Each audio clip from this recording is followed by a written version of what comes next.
Welcome back, Saints. I guess the devil really didn't want me to put that message out because while I was recording it, it just turned off. Nobody even moved it or anything. It just turned off. So this is gonna be part one because the other part I'm gonna put it as part one. This is gonna be part two. I'm sorry. Okay, so I was left off at. Furthermore, the same is true of all the theological and moral virtues which are infused into the soul with grace. They are like capital which will increase only if we invest it with goodwill to make it produce. We become humble by making acts of humility. Likewise, we become strong and courageous by performing courageous acts. It is not within our power to suppress the sensible fear which we inherit with our fallen nature and which we feel in spite of ourselves, but we can prevent it from taking possession of our will and paralyzing our acts. We must act energetically, forcing ourselves in the name of God to do what we should and not stopping to argue with fear. Many souls say, I have not the strength to accomplish such an act, but let them begin and put forth some effort. The good God never refuses the initial grace which imparts courage to act. After that, the heart is strengthened and the soul goes on from victory to victory. This is true to the to become courageous. We must make up our minds to act in spite of our natural cowardice and fear. This is particularly necessary at times when, because of physical weakness or because of the privation of the support of actual grace, even the smallest difficulties seem like mountains and everything frightens us.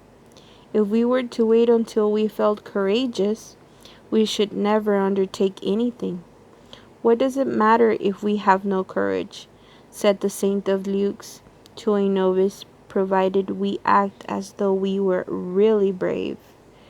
Courageous acts performed when we have no courage are purer and more supernatural. They are purer because they afford no place for feelings of pride. They are more supernatural because they are based not on the resources of nature, but on those of grace. On the contrary, acts of courage, which we perform according to our natural dispositions, are often simply human acts. They can easily become food for self-love.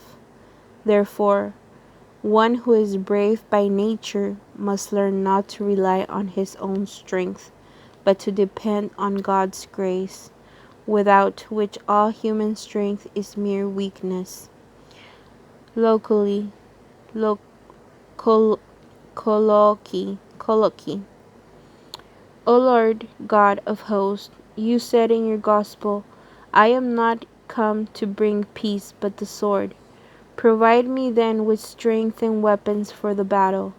I burn with desire to fight for your glory, but I beseech you, strengthen my courage. Then, with holy knight David, I can exclaim, you alone are my shield, O God. It is you who prepared my hands for war. O my Jesus, I will fight for you as long as I live, and love will be my sword. My weakness should never discourage me. When in the morning I feel no courage or strength for the practice of virtue, I must look upon this state as a grace, for you teach me that it is the very moment to put the axe to the root of the tree, counting only on your help. What merit would there be in fighting only when I feel courage? What does it matter even if I have none, provided that I act as if I had? Oh Jesus, make me understand that if I feel too weak to pick up a bit of thread, and yet do it for love of you, I should gain much more merit than if I had performed some nobler act in a moment of fervor. So instead of grieving, I ought to rejoice, seeing that you, by allowing me to feel my own weakness, give me an occasion of saving a greater number of souls. And then there's a parenthesis for TCJ prayer L40C. And that's the end. And I just thought it was so beautiful. And this is gonna be part 2, and I'll upload part 1 too. And this is so true. Courage. I remember then that when we were going to the mountain, I had no idea what was to come, and all I could do is just trust in God, and we did, and everything was okay because Jesus was in control, and all I needed to be was to be courage. Thank you so much, brothers and sisters. I'll see you next time, and may God bless you, and Viva Cristo Rey.